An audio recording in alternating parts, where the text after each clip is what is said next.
Bienvenue sur Africa 24 dans cette nouvelle édition de l'Africa Tonight. Voici les titres. Face à la succession d'attaques ces derniers mois au Mali, le président Ibrahim Boubacar Keïta se dit ouvert à un dialogue avec les groupes terroristes qui dominent depuis 2012 une vaste bande du Nord Mali. Le Forum des entreprises africaines tenu ce 11 février dans la capitale éthiopienne, les opérateurs économiques plaident pour un renforcement du partenariat public-privé.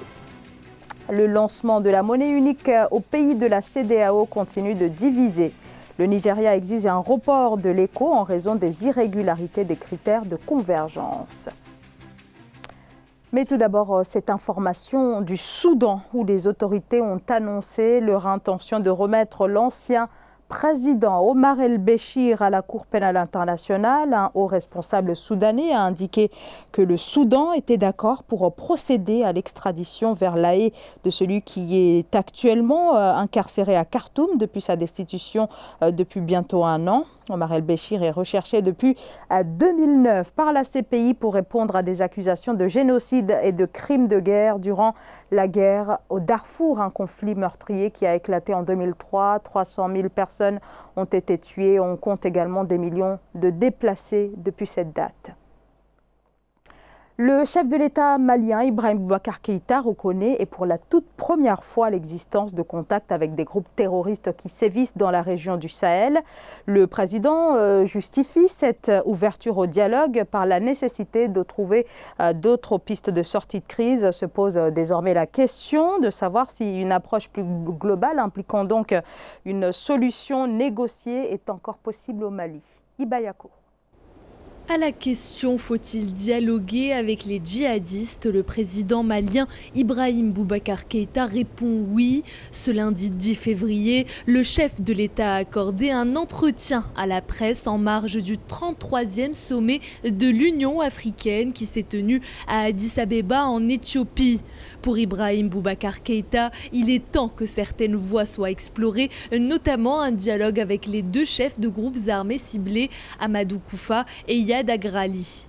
Nous avons au Mali tenté la gageure d'un dialogue national inclusif. Et parmi les recommandations, il y a cet aspect-là. Pourquoi pas essayer le contact avec ceux-là dont nous savons qu'ils tirent les ficelles de la situation au Mali. Le président malien qualifie la situation actuelle au Sahel de très préoccupante. Malgré le refus formel du gouvernement d'échanger avec les djihadistes, le rapport de 2019 de l'International Crisis Group encourage la tenue de pourparlers puisque les chances de vaincre totalement ces groupes armés sont encore minces. L'analyse de l'International Crisis Group fait écho également à une demande formulée en 2017 par Amadou Koufa, un chef djihadiste qui appelle à la discussion. Je crois que quelle que soit l'âpreté d'un combat, et je sais que je ne pense pas le meilleur de cela dont vous citer les noms, mais j'ai devoir aujourd'hui et mission à créer tous les espaces possibles et à tout faire pour que, par un biais ou un autre, on puisse parvenir à quelque apaisement que ce soit possible. Parce que le nombre aujourd'hui des morts au Sahel devient exponentiel. Et je crois qu'il est temps que certaines voies soient explorées. Selon la mission de l'ONU dans le pays, le retour de l'armée malienne dans la ville, symbole de Kidal, contrôlée par d'anciens rebelles séparatistes touaregs, constituerait une étape déterminante dans la mise en œuvre de l'accord de paix d'Alger de 2015. L'application de cet accord est considérée comme un facteur primordial d'une sortie de crise au Mali. Les institutions internationales continuent de pointer un secteur privé peu développé sur le continent africain en raison notamment d'une surreprésentation de l'État dans l'économie des pays exhortés à engager des réformes structurelles. La question était justement au cœur d'une rencontre organisée par la Commission économique pour l'Afrique ce mardi 11 février à Addis Abeba. Reportage de l'un de nos envoyés spéciaux en Éthiopie, Jacques Amboka.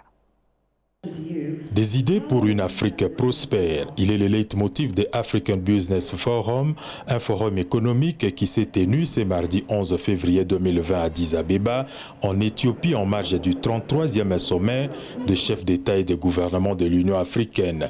Organisé par la Commission économique pour l'Afrique, les énergies renouvelables ont occupé une place de choix dans cette rencontre d'échange qui, par ailleurs, entend s'accorder sur des idées innovantes pour financer le développement durable sur le continent. Nous avons besoin de créer 30 millions d'emplois par an et nous ne pouvons pas y arriver sans énergie. Et nous devons aussi soutenir la vision de l'Union africaine de faire taire les armes. Si on a aussi des difficultés à faire taire les armes, c'est parce que nos jeunes n'ont pas de travail, alors que l'énergie peut générer les emplois. L'Afrique a grandement besoin des énergies pour développer son industrie. Faisant face au manque de moyens, le continent doit renforcer les partenariats publics-privés, un point de vue que soutient largement le président zimbabwéen Emmerson Mnangagwa. Actuellement, on a un projet en cours qui fournira 600 MW d'électricité. Mais au final, nous avons vraiment besoin que le secteur privé puisse y contribuer pour mener à bien ce projet. Nous faisons appel aux capitaux privés dans le secteur de l'énergie. L'industrie pharmaceutique africaine a fait aussi l'objet de discussions dans ces forums. Selon les analystes, la consommation des médicaments peut atteindre 66 milliards au cours de l'année 2020, ce qui nécessite de sérieux engagements en partenariat public-privé. Notons que ce forum est à la recherche des voies et moyens pour des partenariats nécessaires entre les secteurs privés et publics africains afin de mettre en œuvre les programmes de développement à l'horizon 2030 de l'agenda 2063 de l'Union africaine. Alors que le lancement de l'ECO, la monnaie commune de la CEDEAO, est prévu cette année, le Nigeria demande un ajournement. Le pays qui s'est déjà exprimé sur cette monnaie qui doit remplacer le franc CFA dénonce les critères de convergence qui n'ont pas encore été atteints par la majeure partie des pays devant adopter la monnaie unique. Ange Bijounomenyo. Le Nigeria demande report du lancement de la monnaie unique. Pour le géant pétrolier, les critères de convergence ne sont pas encore réunis pour une adoption cette année. Les pays membres de l'UEMOA ont pourtant prévu de lancer l'ECO au cours de cette année 2020. À moins que effectivement les pays de l'UEMOA ne reviennent sur leur position, je crois que cela va être acté de fait. Bon, en tout cas, pour ce que nous avons entendu de la déclaration des présidents ivoiriens et français, et s'il n'y a pas de remise en cause, il est bien probable que l'on arrive donc à cette situation où il y aura en fait une forme d'écho dans la zone UEMOA, une autre en fait sans écho, et de l'autre côté qu'on cherche d'abord à remplir les critères de convergence avant donc de venir dans le processus. Les pays membres de la CEDEAO avaient pourtant indiqué qu'ils souhaiteraient lancer l'ECO en 2020. Le président ivoirien Alassane Ouattara est donc venu confirmer ce souhait pour les pays membres de l'UEMOA. Du côté de la CEDEAO, la nouvelle n'a pas bien été accueillie. Il faut reconnaître quand même que ce qui avait été convenu entre les chefs d'État, c'est que l'on puisse, à la limite, respecter ces critères de convergence dans les deux zones. Et en tout état de cause, le fort sentiment qu'ils vont se positionner, ils vont maintenir cette posture. On aura peut-être un écho Afrique de l'Ouest, en fait un écho plutôt UEMOA, et sans que les autres parties n'y participent. Une bataille de leadership va certainement se jouer dans les prochains jours.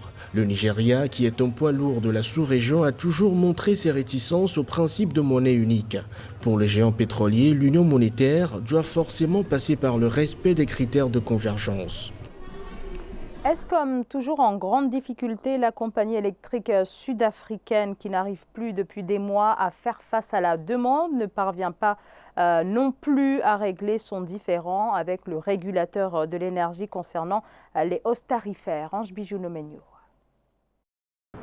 Le prix de l'électricité divise en Afrique du Sud. Pour sortir de la crise financière dans laquelle elle est plongée, Eskom, la compagnie électrique sud-africaine, a proposé une augmentation des prix de l'électricité. Sa proposition a été rejetée par le régulateur du pays, NERSA. Après avoir mené une action judiciaire contre ce rejet, Eskom n'a toujours pas obtenu gain de cause. C'est normal que l'agence de régulation veille à la stabilité des prix, veille à la qualité du service qui est offert, veille à la stabilité des disponibilités du courant électrique en Afrique du Sud. Mais ce qui est très important à prendre en compte, c'est que le véritable régulateur, c'est l'État. Le régulateur avait autorisé Eskom à augmenter les prix de 8,1% en 2020 et de 5,2% en 2021. Ces tarifs sont bien inférieurs aux augmentations de 16,6% et 16,7% que la compagnie avait demandé. Les prix indiqués par l'agence de l'énergie électrique doivent être automatiquement analysés par l'État et avoir une vision neutre pour éviter à la fois d'énerver les consommateurs sud-africains, mais aussi de paralyser l'une des plus puissantes entreprises en Afrique du Sud. La demande introduite par Eskom entrait dans le cadre du plan de rééquilibrage des comptes de l'entreprise sur 5 ans et de celui de la détermination multiannuelle du tarif électrique. La compagnie nationale sud-africaine traverse une période de crise financière et ne vit que sous perfusion étatique. Au Burundi, les syndicats vont debout, dénoncent le gel des primes et indemnités. Ils exigent la levée de la mesure imposée depuis 2016, année qui a donc marqué la suspension de toutes les primes à l'endroit des bénéficiaires, à savoir la quasi-totalité des fonctionnaires. Corinne Kamsefem. Au Burundi, près de 4 ans après la mise en place du gel des annales, primes et indemnités conjoncturelles, 31 syndicats réclament désormais sa suppression. Une correspondance du 6 février 2020 et relative a été envoyée au deuxième vice-président de la République. Nous avons l'honneur de venir auprès de votre haute autorité demander la levée de la mesure de gel des annales, primes et indemnités conjoncturelles pour les travailleurs des secteurs publics, parapublics et d'économie mixte. Le gouvernement burundais avait justifié l'application de cette mesure par l'ajustement des disparités salariales, notamment au profit des enseignants. Toutefois, les autres corporations professionnelles ont toujours déploré le fait de n'avoir pas été associées aux négociations. En 2019, le président Nkurunziza promettait de lever le gel des annales et indemnités en juillet de la même année, une promesse sans suite.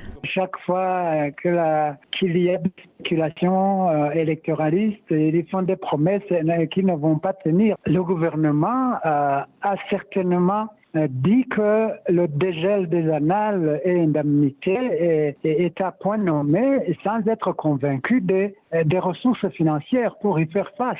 Parce que cela a une incidence budgétaire que je qualifierais de très importante. L'ordonnance qui décidait du gel des annales, primes et indemnités conjoncturelles fixait la fin de cette disposition au 31 décembre 2019. Pour les syndicalistes, même si la mesure de relever les salaires des fonctionnaires récemment décidée par le gouvernement est appréciable, leur demande pour la suspension du gel des avantages doit trouver au plus tôt une issue favorable.